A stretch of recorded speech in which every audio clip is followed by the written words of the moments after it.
pengetahuan tentang gizi pada remaja, insya Allah ya. Pengen nggak baca-baca? Bahasanya sederhana. Misalnya mengatakan gini, soal kegemukan Anda tidak sendirian loh.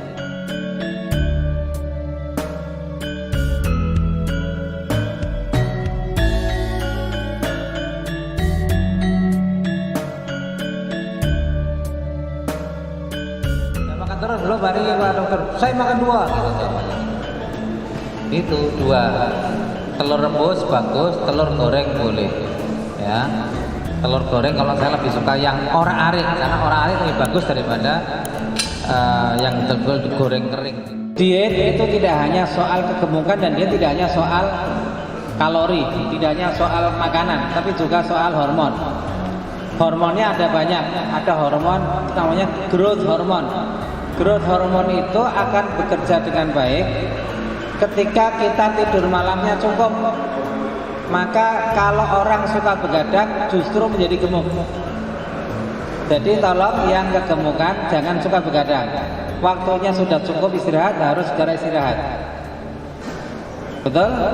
Apa ayatnya? Wa ja'alnal laila libasa wa ja'alna nahara ma'asya. Dan kami ciptakan malam itu untuk pakaian, untuk istirahat. Ya, sebelumnya kan wa ja'alna naumakum subata ya. Nah, ternyata malam itu ternyata harus dijadikan libasa. Jadikan selimut untuk tidur kita istirahat. Ya, jangan banyak aktivitas malam. Kecuali sudah waktunya mau sholat tahajud silakan. Tapi kalau sudah pekerjaan-pekerjaan mengaji sudah cukup, belajar sudah cukup, segera tidur. Sunnahnya setelah isya dan setelah urusan-urusan selesai segera tidur.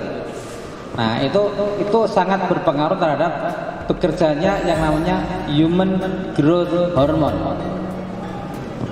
Ya, jadi hormon pertumbuhan itu bekerja dengan baik saat kita tidur malam cukup.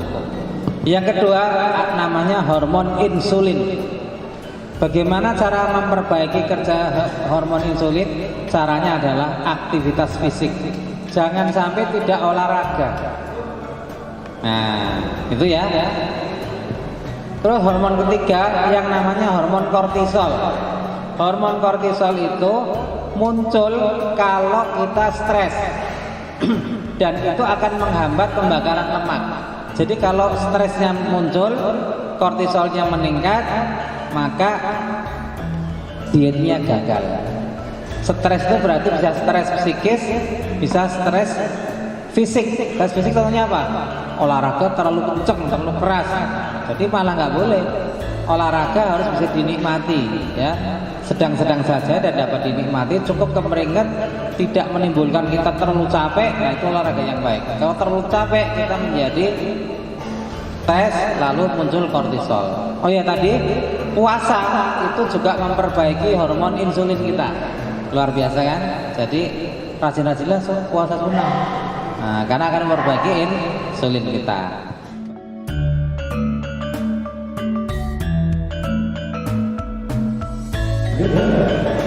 Oke. Terus Muhammad Fitri Akbar ada.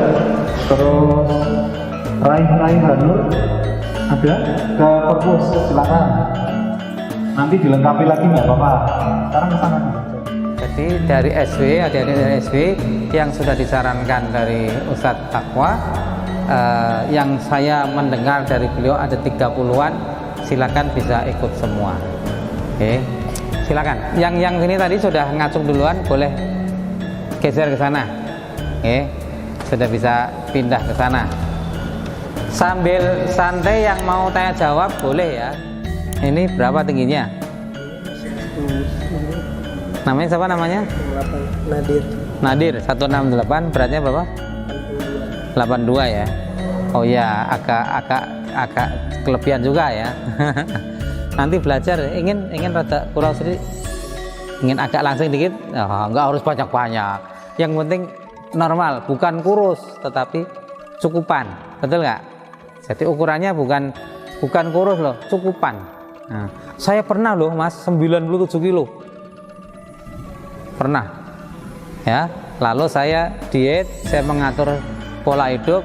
Sekarang dari 97 bisa jadi 65 kilo. Oh, kurangnya 30 kilo lebih kan, berkurangnya. Ada caranya. Nah, nanti Anda bisa belajar dari saya antara lain. Siapa namanya tadi? Kevin. Ini siapa? Nadir. Oh ya. Mas Kevin, Mas Nadir, Mas siapa tadi? Khairan. Jazakallah khairan. Ini Mas apa? Mas Fadil. Tinggi badan berapa tadi? 167. Beratnya berapa? 75. Agak kelebihan juga ya. Kurangi, pengen kurang? Belajar cara mengurangi berat badan ya. Tadi apa? Tadi satu, kurangi makanan, maksudnya terutama snacknya. Kalau nasi boleh kurangi dikit aja, jangan banyak-banyak. Anak remaja masih butuh banyak kalori toh. Tapi snacknya jangan banyak-banyak. Atau kalau bisa nggak usah snack, nggak usah makan snack. Snacknya diganti buah. Lalu apa lagi? Jangan suka begadang. Apalagi olahraga. Kalau misalnya sering keringatan itu kenapa? Sering keringatan bisa memang kelenjar keringat kita aktif. Bisa juga ada metabolisme yang tinggi, tapi kalau metabolisme tinggi mestinya nggak gemuk ya, agak kurus ya. Ada hal yang lain penyebabnya, tapi perlu diperiksa oleh dokter itu. Nggak bisa awangan begini. Bagaimana kalau yang berempat ini ikut semua? Karena ikut ya. Lagi demam Nggak apa-apa. Oh, coba ngambil darah malah. Nggak apa-apa, boleh. Fobia jarum. Kenapa? Fobia jarum. Fobia jarum? Wah, kalau fobia nggak usah, nanti pingsan lah. Kalau nggak fobia ikut aja. Nggak apa-apa. Ikut aja ya. Oke, silakan ikut ya. Boleh. Ada pertanyaan lagi nggak? Nggak ada? Boleh kalau mau geser ke sana bertiga. Ada yang mau tanya lagi? Silakan. Oh, ini ada dua orang yang tanya. Ini sini dulu apa? Apa? Ngecilin? Paha. Sebenarnya kita semuanya tersebar ya, merata ya. Kalau berat badan kita cukup, pahanya rata-rata cukup juga, nggak akan terlalu besar lah. Tapi kita bisa belajar dengan ngeplank ya, ambil tiduran juga gini-gini ya. Ya ngeplank ya, nggak terlalu malah bal-balannya malah pinter kalau cuma paha ya. Kuat ya. Mas apa Mas? Sama? Kok sama kompak pertanyaannya? Oke, yang Mas bertiga silakan. Kegiatan pengabdian di lingkungan Pondok Pesantren Binbas, Kecamatan Piyungan, Kabupaten Bantul, Daerah Istimewa Yogyakarta. Kegiatan pengabdian pada masyarakat ini berupa edukasi kesehatan kepada para santri, utamanya terkait dengan masalah gizi.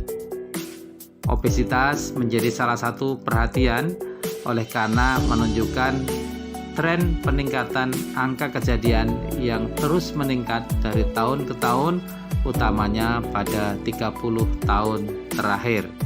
Para santri tampak antusias mengikuti kegiatan edukasi tersebut. Setelah penyampaian paparan oleh Dr. Bambang dan juga oleh Dr. Ratna serta Dr.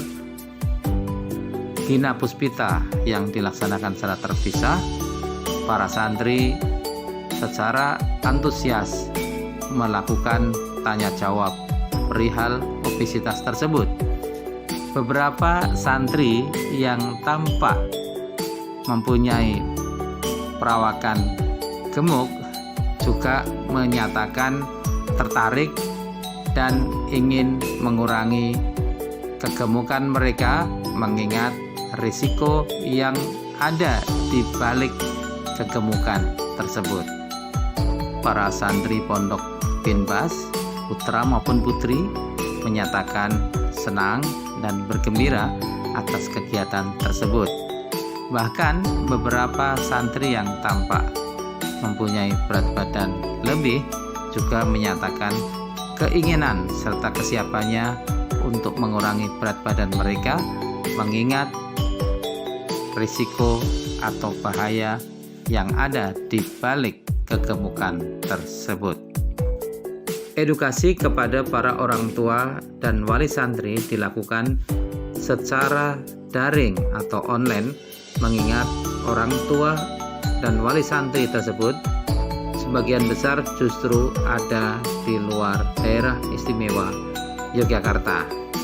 Para orang tua wali santri juga menunjukkan antusiasme mereka untuk mengikuti edukasi tersebut. Kepala Sekolah SMA Binbas Putra Ustadz Nur Aprianto menyatakan menyambut gembira kerjasama Pondok Pesantren Binbas dengan Fakultas Kedokteran dan Ilmu Kesehatan dalam hal pengabdian pada masyarakat tersebut, mengingat bahwa kesehatan dan kebugaran para santri memang seharusnya menjadi perhatian kita, mengingat mereka adalah kader-kader bangsa dan kader umat di masa yang akan datang. Assalamualaikum Mas. Waalaikumsalam. Siapa namanya? Mas Sodik Dari mana? dari Jakarta, Kelas berapa? kelas 3 Di Pondok Pesantren Islamic Center Binbas. Islamic Center Binbas, Piyungan, Bantul ya. Hari ini ikut kegiatan bersama tim dari UMY ya. Iya. Apa kesan-kesannya Mas? Senang sih Pak, Seneng? Iya. Kenapa seneng? bisa belajar gitu. Oh, belajar. Belajar apa tadi? Belajar tentang gizi sama tentang remaja yang gede. Yang kegemukan. Tentang masalah kesehatan remaja, terutama terkait dengan kegemukan ya. Ya. Tadi kesimpulannya gimana?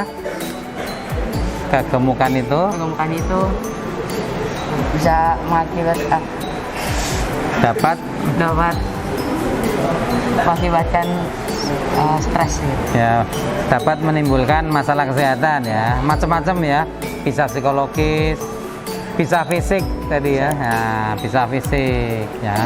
Jadi tapi tidak selalu, cuma kita ingin hari ini tujuannya tadi Pak, ingin mendeteksi ya. Iya. Nah, mendeteksi. Mudah-mudahan manfaat ya. Jadi apa tadi secara umum bagaimana kegiatannya hari ini? Alhamdulillah jadinya bisa belajar lebih banyak sih tentang Oke. Makasih Mas.